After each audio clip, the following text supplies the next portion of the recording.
Est-ce que tu sais que Jésus est Seigneur?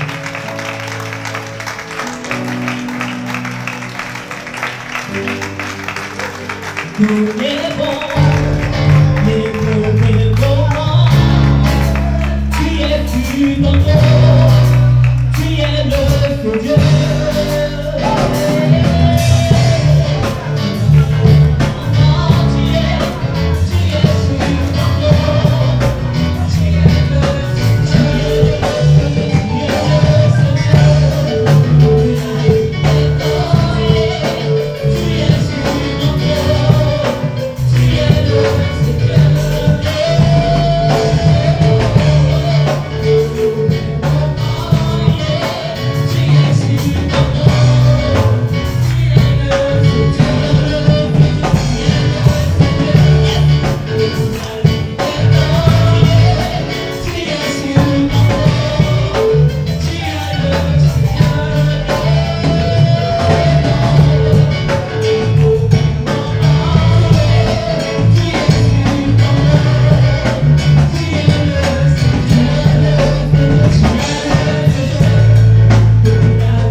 Acclame encore le Seigneur.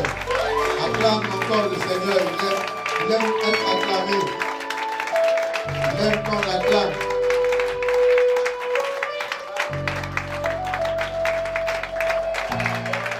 Alléluia. Alléluia. Alléluia. Alléluia. Alléluia. Alléluia. Que Dieu vous bénisse. On s'assoit. Alléluia. Je veux rendre gloire à Dieu ce matin qui nous permet d'être ici pour partager sa parole.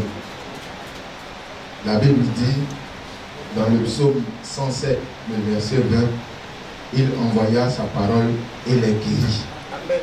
Il les fit échapper de la fosse. Donc la parole de l'Éternel va nous guérir ce matin. Si tu étais malade, tu seras guéri au nom de Jésus. S'il y avait une force au devant de toi, la parole de l'Éternel va te permettre d'échapper de la force ce matin. Alléluia. Qui croit en son miracle, qui croit en ce que Jésus est Seigneur, qui croit en ce que Jésus transforme. S'il y a quelqu'un qui ne croit pas, tu peux lever ta main. Ça aussi, c'est la sincérité dans le Seigneur. Il y a des gens qui ne savent pas que... Il y a des gens qui sont là et disent, mais on dit Dieu, Dieu. Moi, je n'ai pas encore vu dans ma vie, effectivement, ce que Dieu a fait. S'il y a quelqu'un ici, dans ce cas, n'aie pas peur. Ce n'est pas mauvais. Il faut te lever. Il y a des gens comme ça. Il y a des gens, ils disent, on dit Dieu, c'est vrai. Les gens là, ils témoignent, mes frères, ils parlent. Mais pour moi-même, principalement, je ne sais pas. Je ne sais pas matériellement ce qu'il a fait pour moi, ou bien ce qu'il... S'il y a quelqu'un comme ça qui se lève, ce n'est pas parce que c'est mauvais. La sincérité dans le Seigneur, Dieu aime les gens qu'on peut trouver naïfs. Dieu aime ce genre de personnes. C'est pourquoi il dit qu'il aime les enfants, ceux qui font comme les enfants. La soeur, elle a rendu un témoignage. Ça peut sembler, on devait venir à l'église, on est parti. On est parti à la fête. Mais au retour, c'est quelqu'un qui reconnaît qu'elle a mal fait. Et ça, Dieu aime ça. Dieu aime ce genre de personnes. Il revient à lui parce qu'il sait que ce qu'il avait fait n'est pas bon. Et donc, si tout le monde croit en son miracle, on acclame le Seigneur. Parce qu'on va témoigner encore que Jésus est Seigneur, Jésus est vivant. On prend nos Bibles. Genèse chapitre 23. Genèse chapitre 23. À partir du verset 1, 6.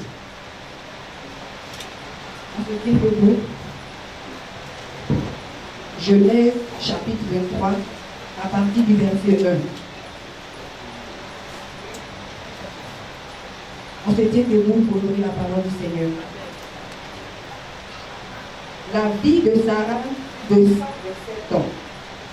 Telles sont les années de la vie de Sarah.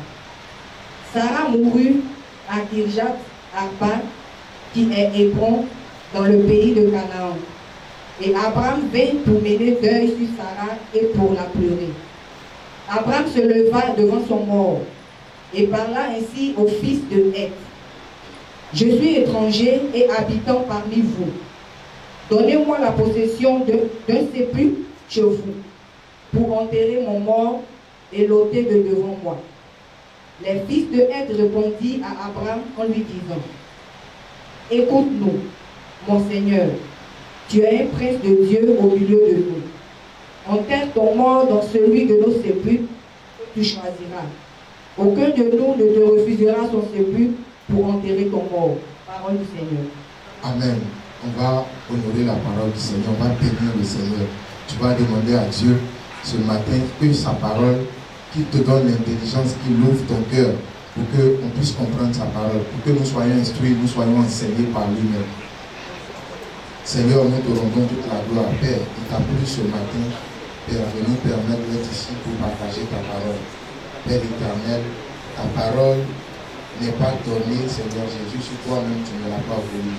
Père, que ton esprit soit avec nous. Donne-nous de comprendre ta parole. Donne-nous, Seigneur, d'être instruits. Que ta parole, Seigneur, produise en nous, Papa, des fruits, Seigneur, bons, pour la gloire de ton nom, au nom de Jésus. Amen. Alléluia. On s'assoit. Alléluia. Dans ce texte nous parle de Abraham. Abraham, tout le monde a bien entendu parler d'Abraham. Le père de la foi, c'est celui à qui Dieu a parlé, quitte tes parents, va dans une autre contrée. Et puis Abraham a obéi à cela. Et le texte nous parle d'Abraham qui a perdu sa femme ici. Et ce matin, le thème que je veux partager avec vous, c'est « Je suis un prince de l'Éternel ». Je suis un prince de l'Éternel.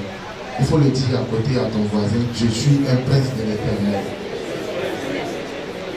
Il faut le dire véritablement comme un prince. Je suis un prince de l'Éternel.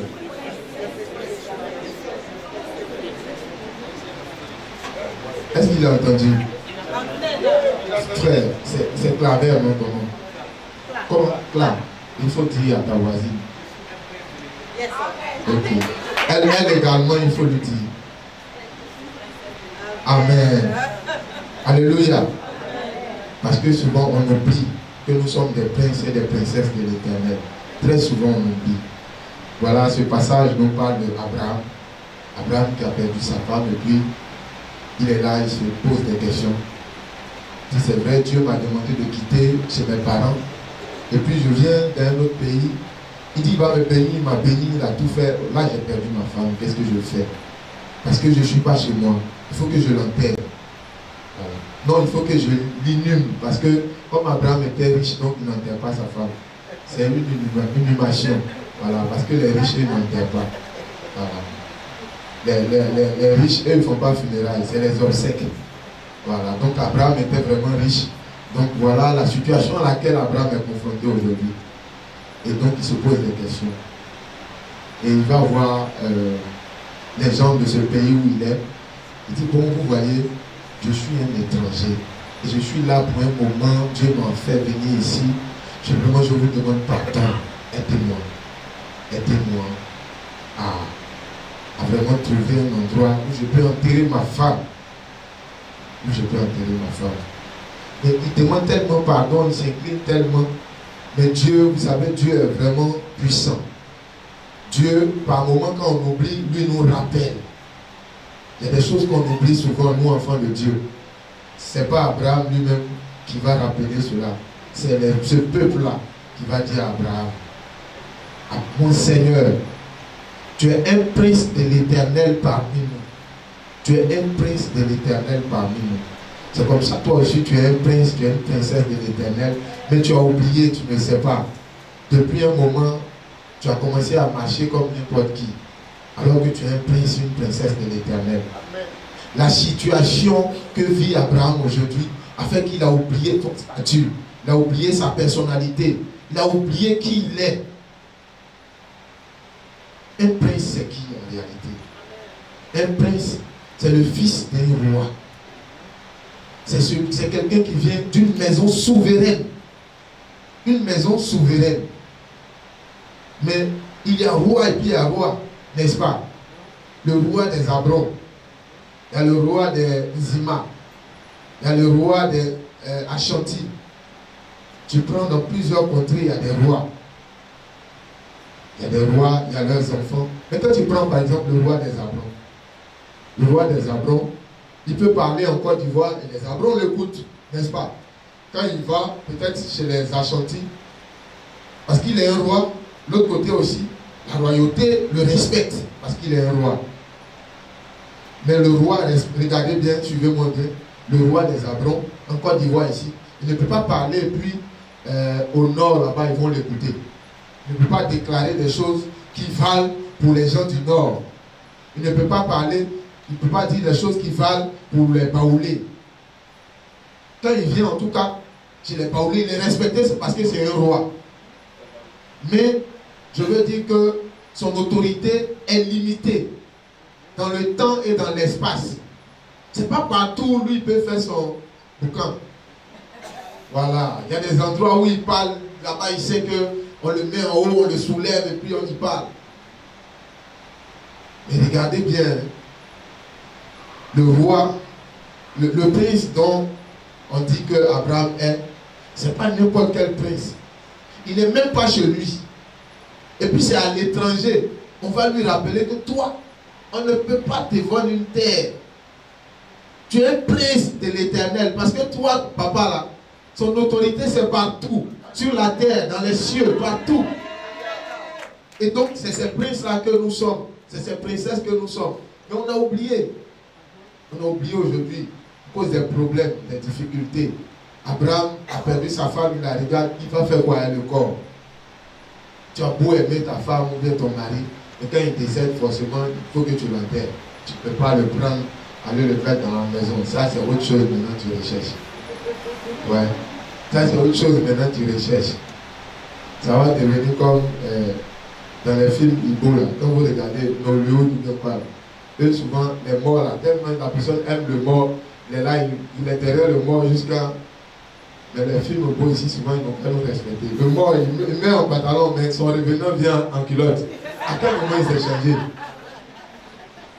Tellement ils sont restés à côté du mort, ils ont fait des choses sur le mort. Quel que soit l'amour que tu as, quand il est mort, il faut l'enterrer. Et donc Abraham, c'était son problème. Mais ce peuple-là va lui rappeler, les Hittites vont lui rappeler que toi, tu es un prince de l'Éternel. Parce que quand ce qu'Abraham demandait, c'est quoi? C'est qu'il dit, donnez-moi un espace seulement où je puisse enterrer ma femme. C'est-à-dire que dans tous les villages, on le sait, on n'enterre pas les gens partout. Quand tu arrives dans un village, il y a le village, il y a chez le chef, il y a chez les notables, il y a chez le peuple, et puis il y a le cimetière. Quand quelqu'un décède, tout le monde sait que c'est au cimetière du village qu'on va l'enterrer. Mais dans le cas d'Abraham, il sait que, il s'est dit, bon, moi en tant qu'étranger, est-ce qu'ils vont me permettre d'enterrer ma femme dans leur cimetière? Donc, ce serait trop demander moi. Ce que je vais leur demander, c'est qu'ils me trouvent seulement un espace, quel que soit le lieu. Moi, je vais creuser le trou, puis je vais mettre ma femme. Regardez comment il s'est tellement vu petit, tellement lui-même il s'est diminué. Souvent, les gens appellent ça l'humilité. Non, c'est une fausse humilité. Quand tu es chrétien, il faut prendre toute ta place. Ce que le Seigneur t'a donné là, toute la place, il faut la prendre. Voilà. Ce n'est pas une affaire d'humilité. Abraham était tellement grand. Ce peuple-là sait que quand Abraham est venu, ils savent ce qu'ils ont vu. Ils savent qu'on... Ce n'est pas Abraham qui est venu leur dire, voilà que mon Dieu me parle, voilà ce que moi je vois avec Dieu. C'est Dieu qui m'a demandé de quitter chez mes parents en Mésopotamie pour venir chez vous. Il ne leur a jamais dit ça. Mais comment eux, ils savent que Abraham est un prince de l'Éternel? Comment ils l'ont su? Comment Abraham, qui n'est jamais venu parler de là d'où il vient, comment il a fait pour être là, quelle est sa relation avec Dieu, il ne leur a jamais parlé de cela. Quand tu vas prendre la Bible, Genèse, tu fouilles tout Genèse jusqu'à Apocalypse. Abraham n'est jamais allé dire au peuple hittite, voilà comment moi je vis avec Dieu, voilà ma relation, voilà d'où je viens, voilà ce que je fais, voilà d'où je suis parti. Jamais. Mais quand le problème se pose et qu'Abraham vient leur demander seulement un espace pour enterrer sa femme, ils lui disent non, ce n'est pas n'importe quel espace on va te donner. Non seulement tu vas enterrer ta femme là où nous-mêmes on enterre nos morts, mais mieux, tu vas choisir toi-même dans ce lieu-là, un lieu qui te plaira le plus, un lieu que toi-même tu voudras. Regardez, un étranger, quelqu'un qui se dit étranger, qui vient, à qui on donne la primeur de choisir, il a la priorité. C'est-à-dire qu'on met les biens là et puis on lui dit, choisis d'abord avant nous les fils, avant que nous les fils du pays, nous choisissions. Regardez ce qui se passe. Mais tout ça est arrivé parce que Abraham est dans la douleur. C'est comme ça que la douleur, nous enfants de Dieu, nous font oublier notre statut. Les difficultés nous font oublier notre statut. Chaque fois qu'on a les difficultés, chaque fois qu'on est dans la douleur, c'est comme ça que très souvent, parce qu'on est dans l'abattement, dans l'affliction, on oublie que nous sommes enfants de Dieu. On oublie que nous sommes revêtus d'un manteau royal. Et ça, c'est notre quotidien. Quelqu'un a beau pleurer, mais quand la maladie de son fils ou bien de sa femme, il les voit souffrir, il est là, à un moment donné, je vous assure, en tant qu'homme, on est affaibli. Et puis, le doute commence à venir. On prie, c'est vrai, mais quand on voit la réalité nous fait penser à autre chose. La réalité nous affaiblit. On a oublié la vérité que Dieu nous a dit. Ici, Abraham même a oublié qu'en Genèse, le chapitre 12, à partir du verset 1, l'Éternel lui a dit, quitte chez tes parents, je te ferai de toi une grande nation et toutes les familles seront bénies en toi. Tous les lieux que ton pied foulera, je te les donnerai en héritage. Abraham a oublié cette parole parce que là, la douleur est en face de lui, la douleur est devant de lui. Et enfant de Dieu, c'est comme ça que nous aussi nous faisons. Quand la douleur arrive, quand les vicissitudes de la vie, quand les problèmes arrivent, on oublie. On oublie notre manteau, on oublie que nous sommes des princes de l'Éternel. Un prince, le dictionnaire décrit un prince comme quelqu'un qui est premier, quelqu'un qui est au devant de tout, qui est au devant de sa génération, quelqu'un qui est bien vu, qui doit bien se comporter, quelqu'un qui est au-dessus. Mais aujourd'hui, nous enfants de Dieu, quand on regarde nos vies, est-ce que on se comporte comme des gens qui sont bénis, des gens qui sont des princes de l'Éternel, des gens qui ont un Père à qui le ciel et la terre, les vents, tout lui est soumis. Est-ce que c'est comme ça que nous nous comportons? La réalité de la vie, les problèmes nous ont changé. On fait que, on a pris un autre manteau pour mettre sur nous. Notre manteau de prince, on l'a jeté il y a longtemps. Parce que les problèmes sont là. Parce que c'est difficile. Mais devant la difficulté, quelle est notre attitude? Je vous assure que chacun de nous a déjà reçu une parole de la part du Seigneur. Une parole, le jour où il a reçu, il était content. Parce qu'il dit, Dieu s'est souvenu de moi. Voilà ce que Dieu veut faire pour moi. Mais avec le temps, est-ce que tu es parti dans le temps avec ta parole? Est-ce que tu as marché depuis ce premier jour-là jusqu'à aujourd'hui avec cette parole qui t'a été donnée? Je t'assure que non. Moi-même, je n'ai pas fait cela. Personne parmi nous n'a fait cela. Et c'est ce que le Seigneur me demande de nous rappeler ce matin. Pour que nous puissions nous réveiller. Réveille ton voisin, réveille ta voisine. Touche-le, réveille-le, réveille-le. Il faut lui dire, tu es un élu du Seigneur. Le Seigneur a parlé sur ta vie. Il a dit quelque chose d'important sur toi. Le Seigneur compte sur toi. Tu comptes pour le Seigneur. Et donc, c'est cette parole-là que le Seigneur veut nous rappeler ce matin. Parce que les problèmes nous ont donné de l'oublier. D'oublier que Dieu nous a donné une parole, nous a dit quelque chose un jour. Que Dieu marche avec nous. Très souvent, voilà la réaction des enfants de Dieu. Il va à un programme de prière, ou bien il est quelque part, et puis un homme de Dieu, souvent, il te donne une parole. Le Seigneur me dit, voilà comment tu vas devenir, voilà ce qu'il va faire. Mais nous-mêmes, nous sommes nos premiers sorciers. Parce que quand la parole de Dieu sort, très souvent, nous, on a un esprit d'examination de la parole. Rapidement, hein, on est très fort. Notre esprit, là, ça court, comme on le dit. À peine l'homme de Dieu a dit, toi-même, tu te poses intérieurement des questions. Ça, là, c'est trop grand pour moi. Ça, là, comment ça va venir? Comment je le fais? Très souvent, quand la prophétie est grande, nous-mêmes, on se rabaisse.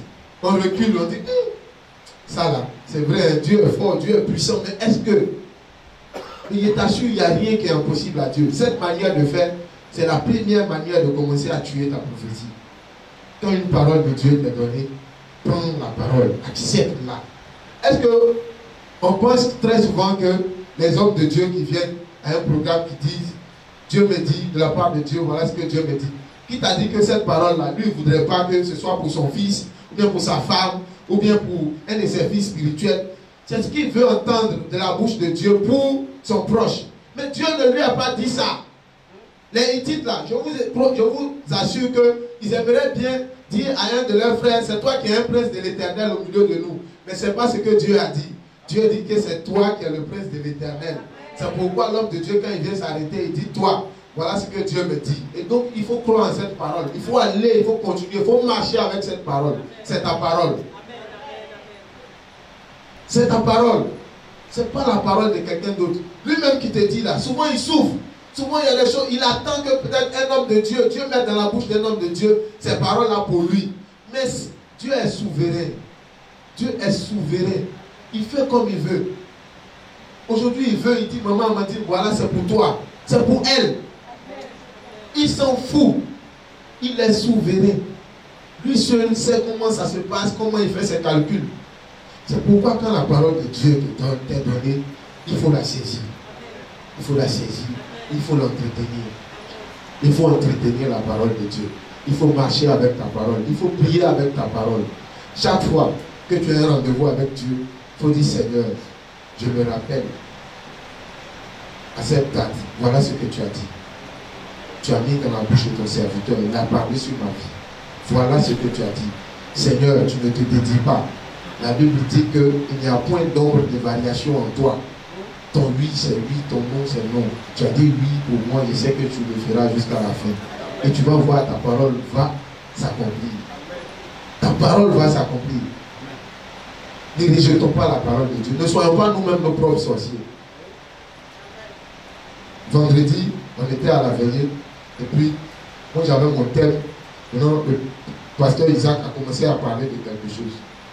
J'ai dit, lui, là, faut pas, il va parler, pourquoi Isaac, pourquoi il va parler de mon thème là ici, il va tout dévoiler ici, après il ne sait même pas ce qu'il a prêché. Hein.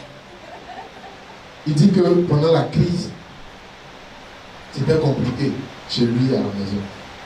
Et puis, moi, Isaac, tu me permets, je rentre ton témoignage. Hein. Ok.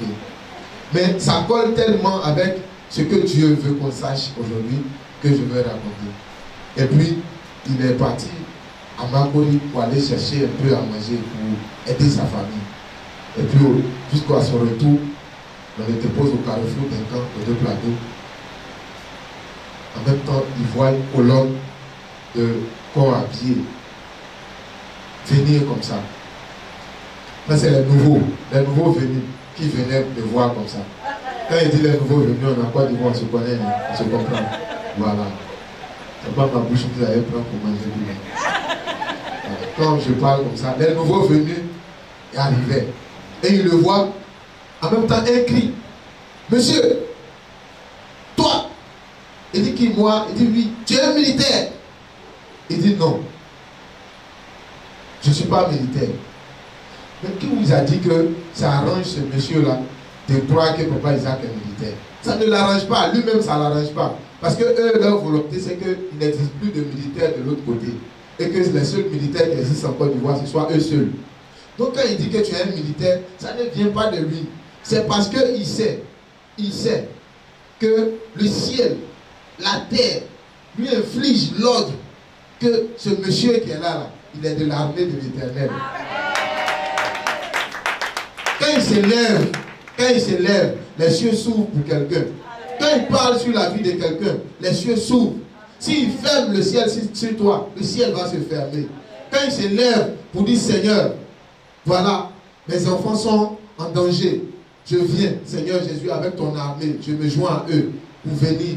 J'ouvre ma bouche pour venir avec les armes que tu me donnes, les armes spirituelles, les armes matérielles que tu puisses me donner, afin de libérer ce peuple. Ce peuple sera libéré. Et c'est comme ça. Même souvent, l'ennemi prononce notre prophétie. L'ennemi, je vous assure, prononce notre prophétie. Ça ne vient pas de lui. Parce que tu es un prince de l'Éternel. C'est Dieu qui met ça dans sa bouche. Ça ne l'arrange pas que ce qu'il dit là, lui-même, ça ne l'arrange pas. Ça ne l'arrange pas de dire ça. Mais ça ne vient pas de lui. Il vient et dit, mais toi là, tu sais qu'il ne t'aime pas trop, mais toi là, vraiment, hein, tu es un gars béni, hein, tu es un gars, vraiment, tu vas aller loin. Il faut prendre la prophétie, il faut attraper. Ce n'est pas lui. Lui, il aimerait que tu sois le dernier de la classe. Mais c'est Dieu qui lui dit ça. Les anges de l'Éternel ne le laissent pas. Tant qu'il ne dit pas ça, il n'aura pas la paix. Et donc il vient, et puis il parle. Souvent vous êtes étonnés. Mais c'est comme ça. C'est comme ça. Parce que tu es un prince de l'Éternel. Parce que Dieu t'a choisi. Mais très souvent, nous-mêmes, c'est les problèmes aussi qui nous fatiguent. Je t'assure, mon frère ou bien ma soeur, quelle que soit la difficulté, quel que soit le problème, ne regarde pas à cela. Ne regarde pas à ça.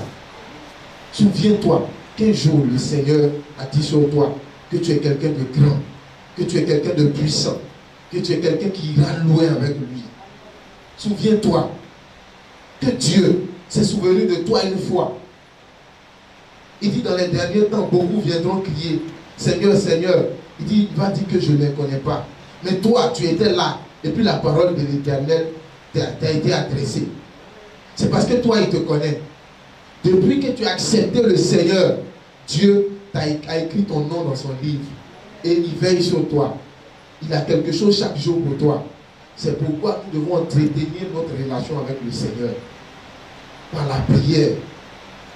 Je vous demande pardon. Ce n'est pas facile, c'est vrai. Souvent, quand c'est difficile, quand c'est coincé, tu préfères penser au problème que de prier Dieu. Mais je t'assure, cette manière, ce n'est pas la meilleure manière. Il faut prier Dieu. Dieu va enrayer le problème. La réalité n'a rien à voir avec la vérité. La vérité, c'est la parole qui sort de la bouche de Dieu. Toute parole qui sort de la bouche de Dieu est la vérité. Et la parole de Dieu est dans la Bible. C'est pourquoi en Jean le chapitre 1, il dit que au commencement était la parole et la parole était avec Dieu. La parole était Dieu. Et donc si tu dis que tu es attaché à Dieu, tu ne peux pas te séparer de sa parole. il faut que nous entretenons notre vie. Il faut que nous entretenons nos prophéties. Il faut que nous entretenons nos miracles avec la prière, avec la méditation. Et c'est comme ça que nous allons être sauvés. Josué, qui est un homme de Dieu, un homme véritablement spirituel, quand le peuple israélite était dans les difficultés, à un moment donné, il gagnait des batailles et puis à un moment donné, c'était bloqué, il n'arrivait pas à gagner. Mais Josué, un bon homme spirituel, qu'est-ce qu'il a fait? Il n'est pas allé dire que voilà, c'est parce que nos hommes ont diminué ou bien c'est parce que l'armée ne combat pas bien. Il est allé régler le problème avec son Dieu. Il est allé, Seigneur, je sais qu'on a désobéi quelque part. Je sais qu'on a mal fait quelque part. Seigneur, je veux régler le problème avec toi parce que si je le règle ici, le problème sera réglé sur le terrain. Quand il a réglé avec Dieu, ils ont commencé à aller de victoire en victoire dans les batailles. Et donc, c'est notre entretien avec l'entretien de notre relation avec le Seigneur qui va nous donner de garder notre manteau de prince. On oublie souvent parce que on ne prie pas souvent, parce que souvent on ne médite pas. À un moment, quand les problèmes arrivent, tu préfères aller te concentrer sur pleurer, comment chercher des solutions, aller voir un frère, une soeur pour t'aider. C'est bon. Mais il est mieux d'abord de commencer par la prière. Dieu va susciter quelqu'un que tu n'as même pas appelé. Il va venir régler le problème. Je t'assure, c'est comme ça. C'est comme ça. J'étais, dans le temps, je travaillais à Kachola. Quand je partais, je dis, je partais à Kachola. Maintenant, quand je vais, je vais à Séguéla. C'est une histoire. En fait, j'avais une patronne, une jeune dame. Je ne sais pas. Nos relations sont bonnes. Nos relations sont très bonnes. Et puis, mais très souvent, il fallait que moi je vienne pour faire l'œuvre de Dieu. Voilà. Donc, il faut que je vienne aussi. Par moment, on n'a rien à faire. Et je viens. Quand il y a les urgences, je me débrouille, je pars. On n'a pas de problème. Et puis un jour, à un rendez-vous, j'étais un peu en retard. Le temps de quitter Abidjan est arrivé. Les gens étaient là et puis bon, ils sont partis. C'était même pas un rendez-vous où on avait forcément besoin de moi. C'était pour me donner l'argent. Donc j'ai dit, bon, ok, récupère l'argent. Elle dit, ils sont partis. Après, au retour, ils envoient l'argent. Est-ce que ça, j'ai mal fait? Est-ce que ça, c'est une faute grave?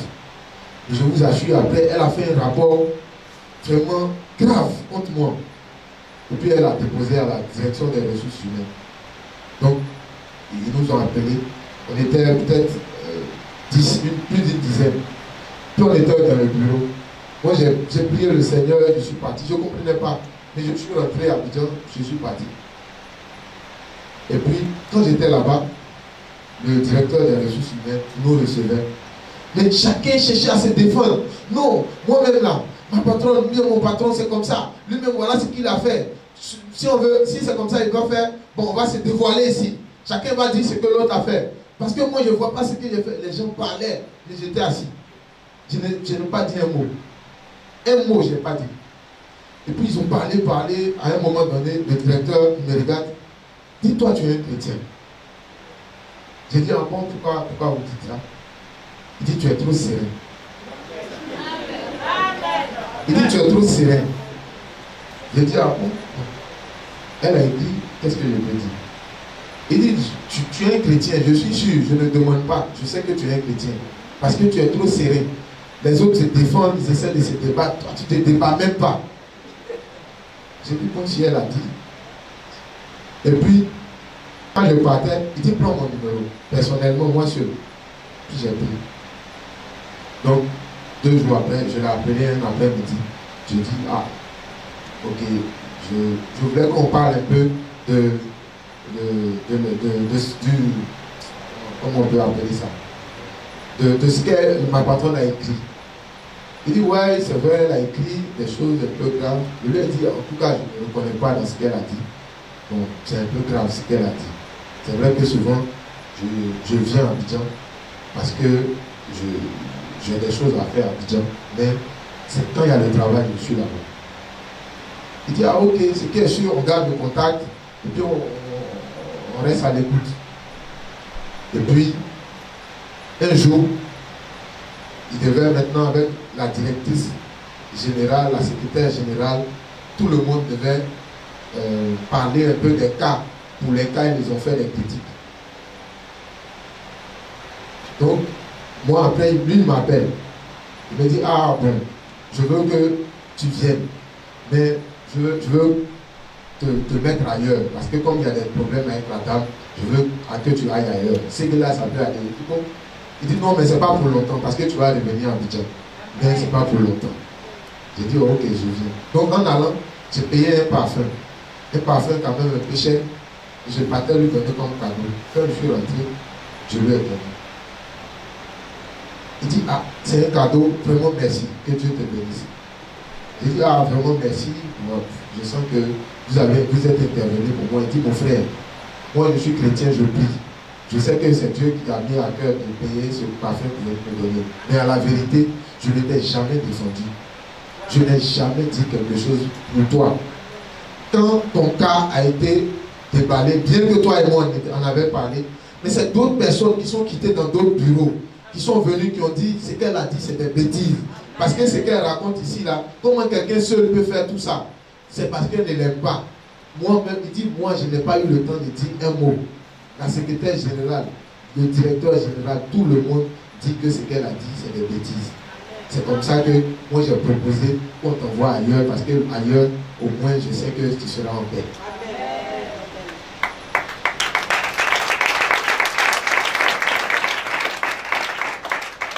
Mais qui a envoyé ces personnes-là? Est-ce qu'ils me connaissent? Je ne les connais même pas. Je ne les connais pas. Je ne sais même pas où ils sont quittés. Il dit, tu n'as pas à me dire merci. Mais est-ce qu'il était obligé de me dire que ce n'est pas moi qui ai fait? Mais pour que j'envoie un deuxième, un troisième parfum. Voilà. Et puis c'est simple. Oui, mon frère, vraiment, je t'ai défendu. Ton cas était difficile, hein? Non. Vraiment, j'ai parlé même. Tout le monde même ne voulait pas. Il pouvait dire ça. Mais il m'a dit, mon frère, je n'ai rien fait. Si tu m'as donné, c'est parce que je suis enfant de Dieu, j'ai prié, il t'a mis à cœur de me donner. Sinon, je n'ai rien dit. C'est d'autres personnes qui sont venues te défendre. Qui les a envoyés me défendre? Pourquoi ils me défendent? Est-ce qu'ils me connaissent? Suis-je de leur famille? Aujourd'hui, là, tout le monde connaît dans le boulot. Là. Quand tu vas, on dit qui t'a envoyé. Je ne les connais pas, ce n'est pas eux qui m'ont fait aller là-bas. Celui qui m'a envoyé là-bas, il allait les toucher. Allez-y, il y a un cas grave, un cas de mes enfants, un prince de l'Éternel. Il faut que vous vous levez pour lui. Ils ont laissé leur travail, ils sont venus. Et qu'est-ce qui va se passer? Le DRH va me dire, tiens, ok, là où tu vas là, attends, j'appelle le gars qui est là-bas. Il appelle. Il lui dit, puis moi-même, maintenant, avec les épaules comme ça, maintenant, je lui dis, je ne vais pas partir tout de suite. Hein. C'est vrai, on m'a affecté. Mais j'ai des choses à faire ici. Actuellement, là, je suis un peu... Il dit, non, c'est même pas un problème. Attends, je l'appelle. Donc, il appelle. Il lui dit, celui qui va venir, là, voilà son nom. Lui, si jamais il y a un souci, c'est avec moi que tu parles. Tu ne parles pas avec quelqu'un. Tu n'écris pas pour te dire à quelqu'un. C'est à moi que tu écris. Parce que lui, là, c'est un cas particulier. Ce qui fait que quand je prends ma voiture, quand j'arrive là-bas, le gars là-bas, il a peur. Il a peur de moi. Il ne sait même pas ce gars-là. Le DRH, personnellement, m'a appelé pour me parler de lui. C'est son cas. Il y a des petits business qu'il fait où il se fait un peu d'argent. Même quand il fait là, je ne suis même pas au courant. Le monsieur ne m'appelle même pas pour me dire. Il vient et dit, ah, j'ai fait tel business. Hein. Bon, tiens un peu. Je ne suis même pas au courant. Il me donne l'argent, c'est un cadeau. Mais qui fait ça? Qui fait ça? Mais pourquoi? Parce que je suis un prince de l'Éternel. Et donc partout où je vais, je domine, je commande. Depuis que j'ai pris conscience de cela, je vous assure, je me fais plus petit dans les coins. Je me fais plus petit. La nuit, je commande, Seigneur, que ta parole soit là où je vais, là. Je veux dominer, soumettre les cœurs à ma faveur. Puis quand je vais là, le résultat est propre. Le résultat est patent. Imparable. C'est comme ça. Et c'est ce qui nous manque. Je vous assure, je suis venu ce matin pour réveiller mon frère ou bien ma soeur. Réveiller pour que tu saches que tu es une étoile de l'Éternel, tu es un prince de l'Éternel. Il y a des attitudes qu'on n'en doit plus avoir ça. On ne doit plus avoir ça. Chaque fois que tu vas te rappeler cela, que tu es un prince de l'Éternel, je t'assure, les situations vont venir. Normalement, ça devait venir peut-être pour te fragiliser, mais ça va se transformer en bénéfice pour toi. Parce que tu sais que tu es un prince de l'Éternel. Parce que tu sais appréhender les situations en ta faveur, mais avec le Seigneur. Voilà ce qu'il nous faut. Il ne faut pas que nous agissions comme Gédéon. Juge, chapitre 6, le verset 11, on va lire, 11 à 15. On va voir comment Gédéon, lui, se comporte. Juge, chapitre 6, verset 11 à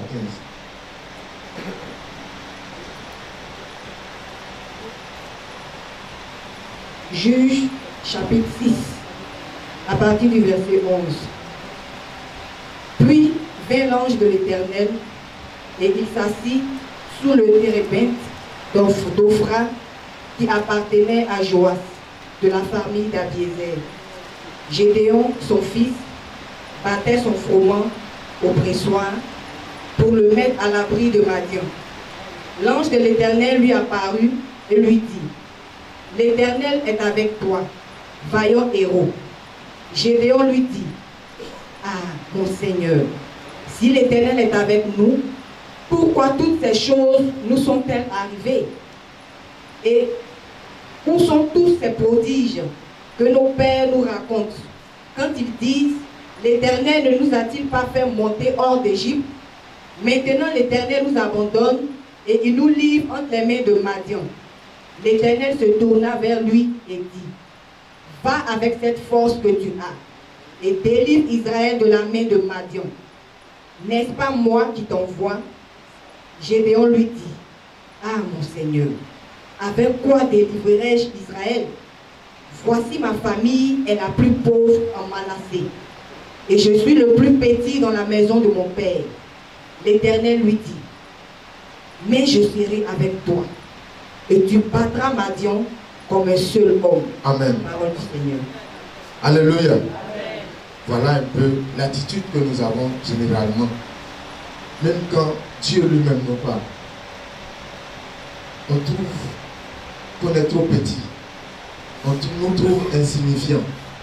Voilà quelqu'un à qui Dieu dit: voilà la mission pour laquelle je vais t'envoyer. Mais Gédéon dit: non. Moi je suis le plus petit de la plus petite famille de toutes les petits chez eux. N'ayons pas cette attitude. Ce n'est pas la meilleure attitude, ce n'est pas la bonne attitude. Gédéon, Dieu lui a dit: va avec la force que tu as. C'est que la force là, il l'avait déjà. Ce n'est pas là que Dieu a mis la force en lui. Il avait déjà la force en lui. Il dit: va avec la force que tu as pour délivrer Israël. C'est comme ça que tu as une force. Dieu a mis quelque chose en toi que tu dois mettre en exergue. Mais qu'est-ce que tu fais de ça? Parce qu'il y a des problèmes. Aujourd'hui, Dieu t'a donné un don de guérison, mais tu es là, ça ne sert plus. Un don d'intercesseur. Donc comme tu n'as pas de travail, comme c'est un peu difficile, il n'y a pas rien à la maison. Donc toi tu cherches à manger. Tu ne peux plus prier pour quelqu'un. La force que Dieu a mis en toi, qu'est-ce que tu fais de ça? Est-ce que tu continues de polir cette force-là pour qu'elle fasse du bien à ton frère ou bien à ta soeur? Est-ce que tu continues de demander à Dieu d'ajouter davantage de bien dans ce qu'il fait pour toi, pour que tu puisses être une bénédiction pour ton frère ou ta soeur? Mais à cause des problèmes, tu as arrêté. Tu as arrêté de prier. Tu faisais le bien, tu as arrêté parce que l'argent commence à diminuer. Alors que Dieu t'a amené toi à faire le bien. C'est quand tu fais le bien là, que Dieu te bénit davantage. Mais comme ton argent commence à finir ou bien tu as fait et puis il y a quelqu'un qui t'a parlé mal, non, moi c'est comme ça, c'est bon. Je ne veux plus aider quelqu'un. J'aide ma femme, même mes enfants, c'est fini. Si tu es en train de couper la bénédiction comme ça, tu es en train de couper. Ce qui fait que tu continues de bénir et d'être béni, tu es en train de couper. N'agissons pas comme Gédéon. Gédéon s'est très mal comporté. Je vous assure, c'est parce que, quand je lis, c'est parce que Dieu même voulait utiliser Gédéon. Sinon, il a fatigué Dieu. Quelqu'un à qui Dieu dit, il faut aller. Il arrive devant, il dit, ah Seigneur, donne-moi un signe. Hein. Parce que moi, si c'est toi, il faut faire ça ailleurs voir. Parce que moi, je ne crois pas. Il ne faut pas y être parti. Dieu envoie le signe. Il arrive devant, il dit, Seigneur, il n'y a pas un autre, faut comme si c'est toi. Oh. Il a fatigué Dieu. C'est comme ça on est. On oublie souvent, nous-mêmes on s'oublie. On n'est plus serviteur de Dieu, on n'est plus peuple de Dieu, on ne croit plus. Parce que la difficulté est devant nous. On pense qu'on est insignifiant. Et la force que Dieu a mis en toi, est-ce que tu vas avec ça pour délivrer Israël? Est-ce que tu continues de le faire? Est-ce que tu le fais toujours? Dieu va lui dire seulement une seule condition. Même la condition que Dieu va lui donner là. Juge 6, verset 25, il dit, va, pour renverser l'autel de Baal qui est dans la maison de ton papa. Il faut renverser tout ça. Et puis Dieu lui dit, mais tellement il a peur, tellement c'est un peureux. Dieu lui a dit ça matin, il attend la nuit. La nuit, où tout le monde dormait, puis il allait faire. Mais il oublie que c'est parce que Dieu veut te révéler dans la nation et dans les nations que Dieu te donne certaines charges. Le matin, quand ils ont fait les enquêtes, ça n'a même pas duré. Tout le monde dit c'est Gédéon, c'est Gédéon. Mais pourquoi tu n'as pas fait la journée? Parce que ce que tu as fait la nuit, le matin, tout le monde savait. Donc tu te caches pourquoi? Pourquoi ce que Dieu a mis en toi là, pourquoi tu refuses de faire? Tu vas tourner, tu vas le faire. Tu dois servir Dieu, tu dois servir Dieu. Pour monter, tu vas descendre, tu vas servir Dieu. Dieu, ce qu'il a mis en toi là, ça ne va pas mourir comme ça. Ça doit servir. C'est pour des gens, c'est pas pour toi. Il y a des malades qui attendent que ta main soit posée sur eux, afin que leurs pieds soient restaurés, afin que leurs oreilles soient restaurées, afin que leurs yeux soient restaurés. Toi, tu fais quoi? Tu te réveilles, ça, tu fais les affaires. C'est quelle affaire? Dans la journée à 24 heures, je le disais à papa au début, 24 heures, on peut servir Dieu, on peut travailler, on peut faire beaucoup de choses en 24 heures. Il suffit d'être juste organisé. Tu peux faire beaucoup de choses en 24 heures. Très souvent, c'est qui est mauvais, c'est qu'il y a des gens, Dieu ne leur a pas dit non. Comme quand ils commencent à servir Dieu en même temps, ils veulent tout laisser. Non. Il y en a qui remplacent la paresse par la prière. Non, ça ne marche pas. Ça là aussi, ça ne marche pas. Parce que Dieu ne t'a pas envoyé. Je t'assure, tu vas rester là. Tu vas souffrir. Hein? Tu vas souffrir même. Tu peux faire la prière bien. Tu peux faire ton travail bien. Même dans ton travail, tu es en train de servir Dieu. Par ta manière de te comporter. Par le bien que tu vas faire. Je vous disais, là où je suis parti à Séguéla, en fait, je suis allé remplacer quelqu'un. On a un collaborateur là-bas. Il est invivable. Tout le monde le sait. Tout le monde. Et c'est là-bas, moi, on m'a envoyé. Il est invivable. Tout le monde le sait. C'est un monsieur qui est tellement compliqué. En fait, il a un handicap. Il a une main un peu bizarre. Il a fait un accident. Du coup, il est un peu complexé. Il ne connaît pas trop les choses. Et puis, bon, il y a des choses qu'il ne peut pas faire. Donc, il ne tarde pas vraiment à derrière. Mais je vous assure, c'est parce qu'actuellement, je suis au culte, mon téléphone est fermé. Sinon, il allait m'appeler. Et il m'appelle comme ça. Il est content. Je salue madame. Je ne la connais même pas. Mais parce que Dieu m'a donné une manière de faire qui fait que il a dit à tout le monde, dit cet homme-là, il est bon. Il est bon. Il est bon, lui là, il est bon. Un jour, j'étais venu d'Abidjan. À peine je suis arrivé, j'ai rendu grâce à Dieu, puis je suis parti au travail. Quand j'arrive, je l'ai trouvé, j'étais là. Et puis, j'ai enlevé un billet de 5 000 francs, j'ai mis dans sa main, sans que personne ne sache.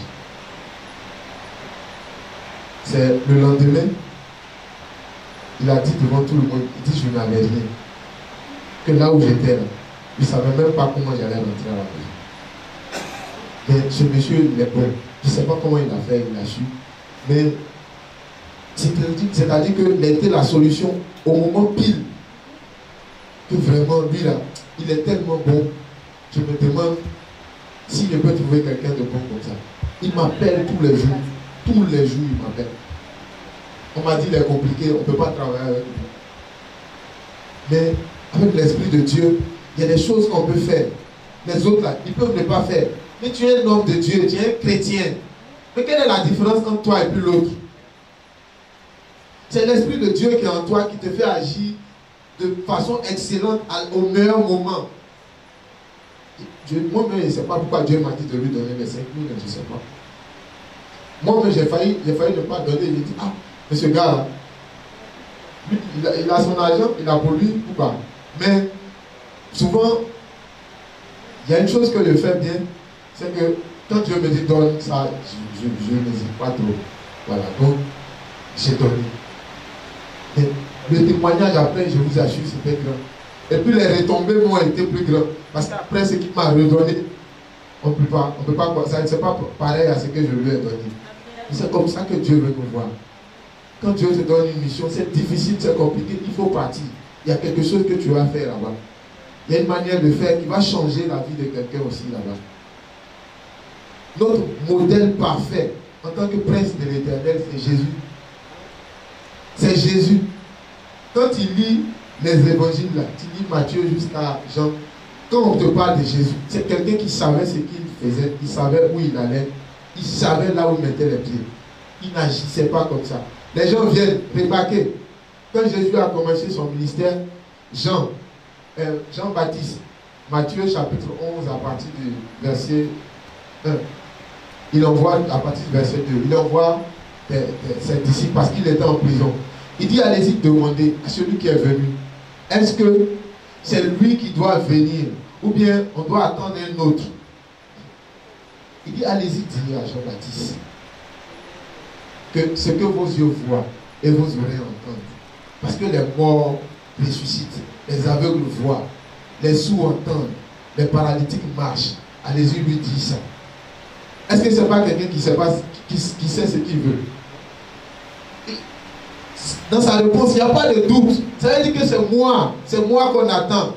Parce que c'est vrai qu'en même temps que je le dis, la réalité sur le terrain est claire. Quand j'arrive, la mort disparaît. Quand je viens, la maladie n'est plus là. Quand j'arrive, les pleurs disparaissent. Est-ce que quand toi tu arrives dans un endroit, c'est comme ça? Par moment même, les gens se demandent, est-ce que lui il est chrétien? Est-ce que lui là même, il ne nous trompe pas? Sa Bible est plus grosse que le caillou qu'on a pris pour fermer la tombe de Jésus. Mais il est méchant.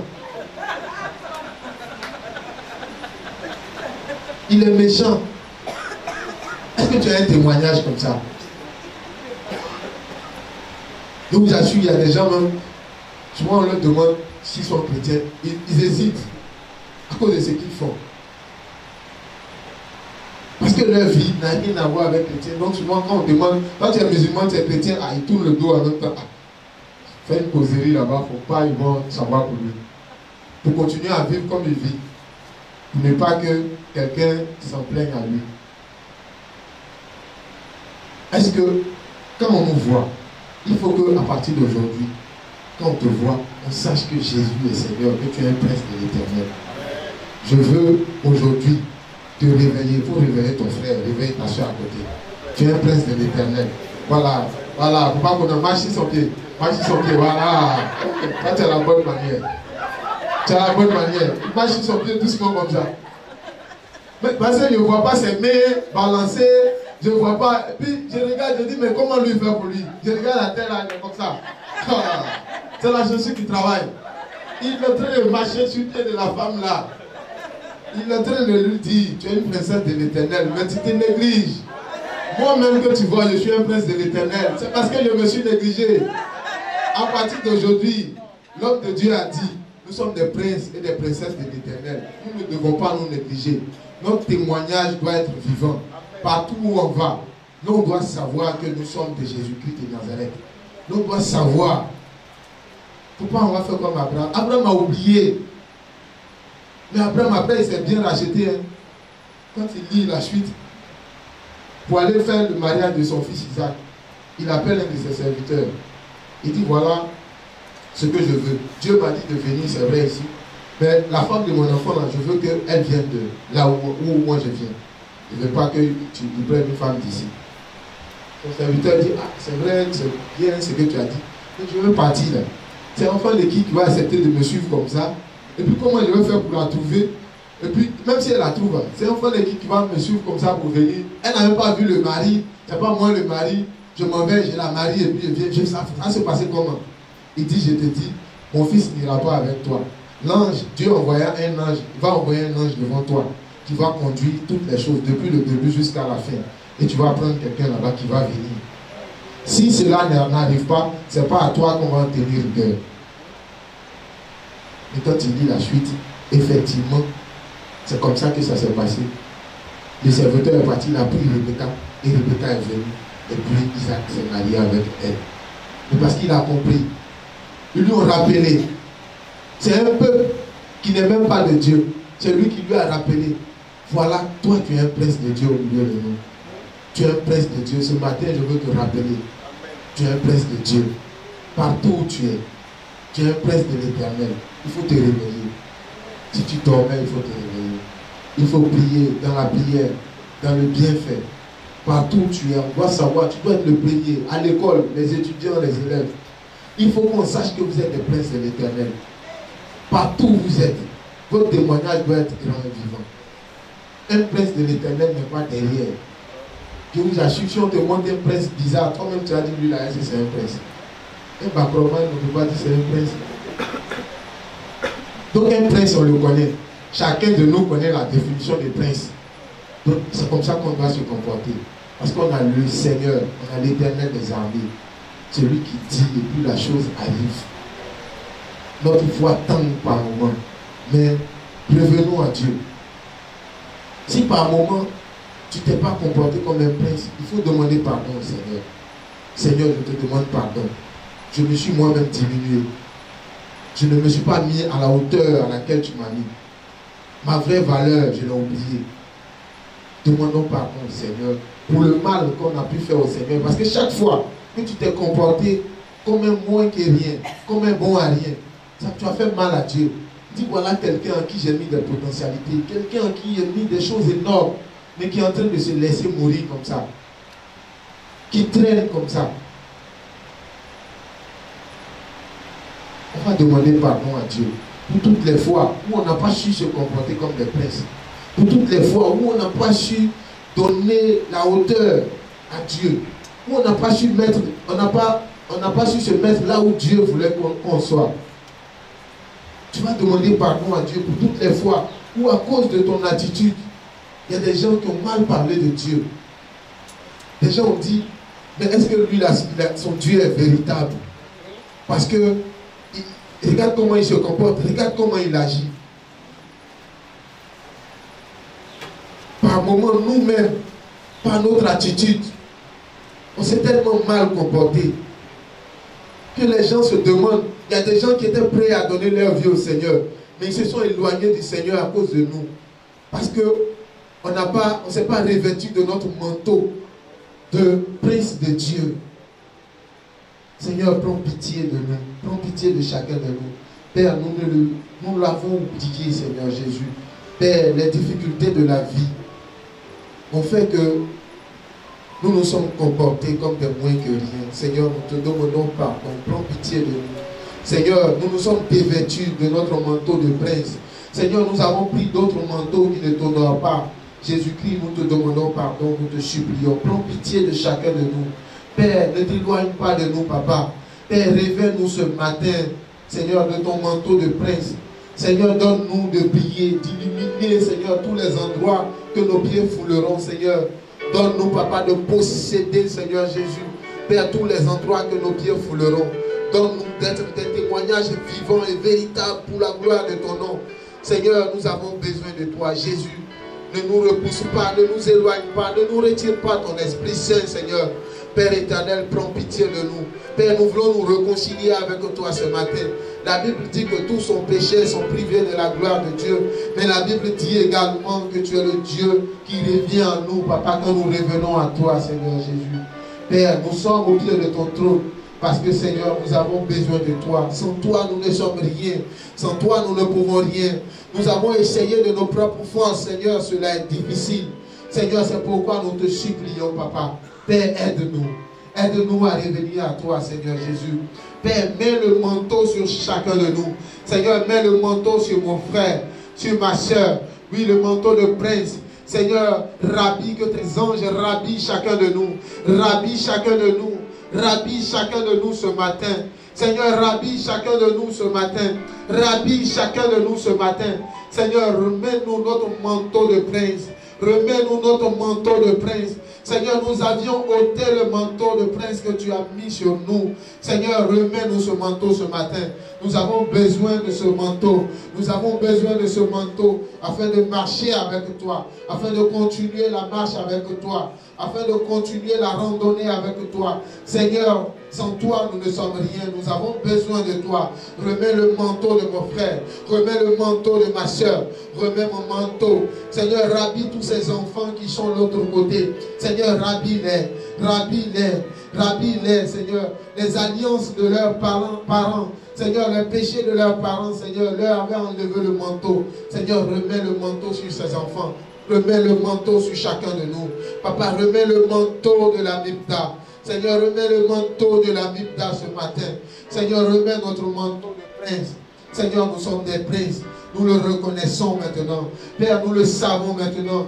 Aide-nous, Seigneur, à marcher comme des princes. Partout où nous sommes, partout où nous allons. Aide-nous, Seigneur Jésus, à marcher comme des princes. Aide-nous, Seigneur Jésus, à avoir des témoignages de princes de toi. Jésus, nous avons besoin de toi. Merci pour ce que tu fais pour ton peuple. Père, je crois en toi. Parce que la Bible dit, quand nous prions, tout ce que nous demandons, si nous croyons que nous l'avons reçu, nous le verrons s'accomplir. Seigneur, je crois, Éternel, je crois Jésus-Christ, parce que je crois en ta parole. Je sais que tu as accompli ce que je t'ai demandé ce matin. Je sais que tu as accompli ce que les frères et sœurs t'ont demandé ce matin. Merci Jésus. Nous te rendons toute la gloire. Merci, Roi de gloire. Merci, Papa. Merci, Seigneur Jésus. Que la gloire te revienne. Merci, Papa. On va se lever, on va acclamer le Seigneur.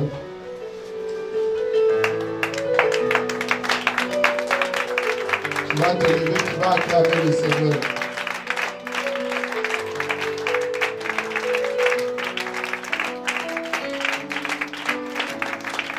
Alléluia.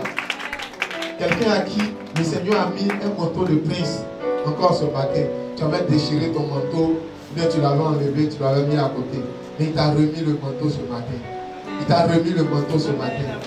Si tu crois, cela est. Si tu crois, cela est. Il t'a remis le manteau encore ce matin. Le manteau de prince est sur toi. Le manteau de prince est sur toi. Le Seigneur t'a rhabillé ce matin. Avec le peu de conseils qu'on a partagés, tu vas conserver ton manteau. Tu vas conserver ton manteau avec ces conseils-là. Tu vas marcher selon cette parole pour que le nom de l'Éternel soit glorifié en toi et en ta famille. Que Dieu nous bénisse.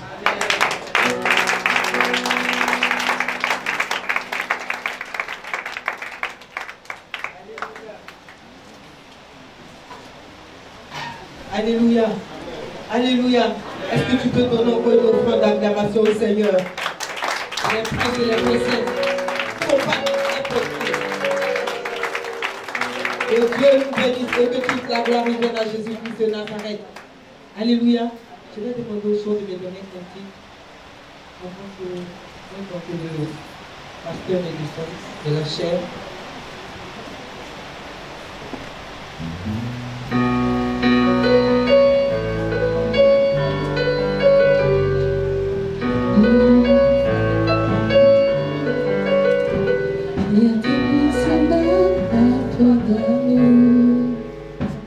Je ressens ce mon cœur est si lourd. Je ne peux plus porter ce fardeau qui me vaut.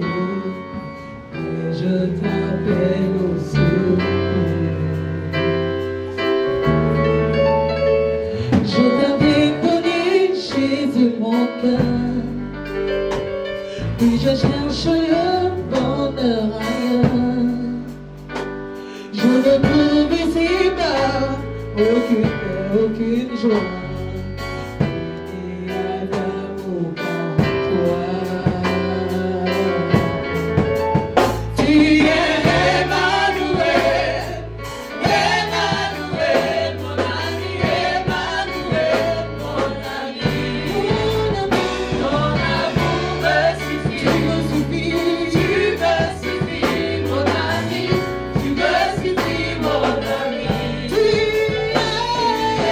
Emmanuel, Emmanuel, mon ami, Emmanuel, mon ami. Ton amour me suffit, tu me suffis, mon ami, tu me suffis, mon ami. Alléluia. Tu vas prendre ton offrande, tu vas prier sur ton offrande et nous allons obéir à la parole de Dieu. Alors prends ton offrande et nous allons s'aimer. Merveilleux en ta présence, rien n'était impossible. Merveilleux en ta présence, un jour me rempli d'espérance.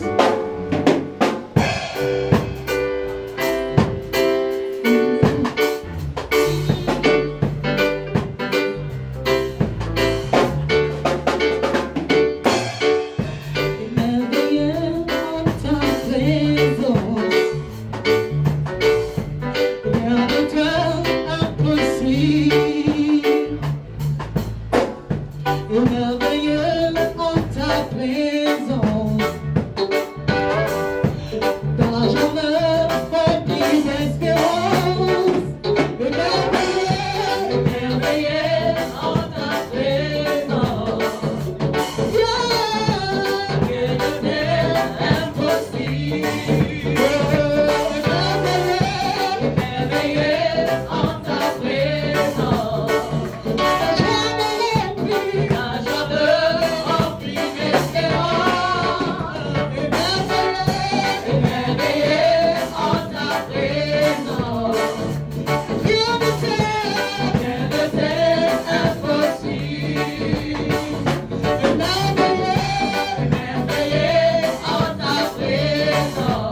bénisse. Je vais demander à tout le monde de se tenir debout. Et je vais appuyer sur le frère Michael. Il va prier pour les offrandes.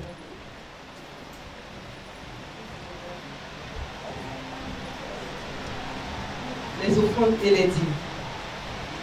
Que Dieu te bénisse, Victor. On lève les mains en signe de réception. Seigneur notre Père, nous te bénissons et nous te rendons toute la grâce. Père, nous te disons merci. Merci, merci infiniment pour ce jour. Merci pour tout ce que nous avons appris en ton Dieu, éternel mon Dieu. Merci aussi pour ce message, Père, que tu as porté à l'endroit de ton peuple que nous sommes. Seigneur, nous te disons merci infiniment. Père, voici les offrandes et les dîmes que nous t'avons apportées. Tu as dit toi-même dans ta parole, apportez à moi les trésors et vous verrez si je n'oublie pas les églises des cieux pour vous. Seigneur, nous prions, Papa. Nous avons obéi à ta parole, Seigneur. Nous prions que tu agisses puissamment dans nos vies. Et les bénédictions rattachées à ce acte éternel, mon Dieu, mon roi, soient déversées dans nos vies, dans celles de nos familles et de nos proches. Que toute la gloire te revienne. Au nom de Jésus-Christ. Amen. On peut s'asseoir en présence de Dieu. On va acclamer encore Maman Tati pour les annonces que Dieu te bénisse, princesse de l'Éternel. Alléluia. Et encore pour la phrase, la parole du Seigneur. Alléluia. Amen. Gloire soit rendue à Jésus-Christ de Nazareth. Je vais demander s'il y a des personnes qui font culte avec nous le dimanche pour la première fois. On va acclamer le Seigneur pour ça. Dieu bénisse. Acclamez le Seigneur pour ça.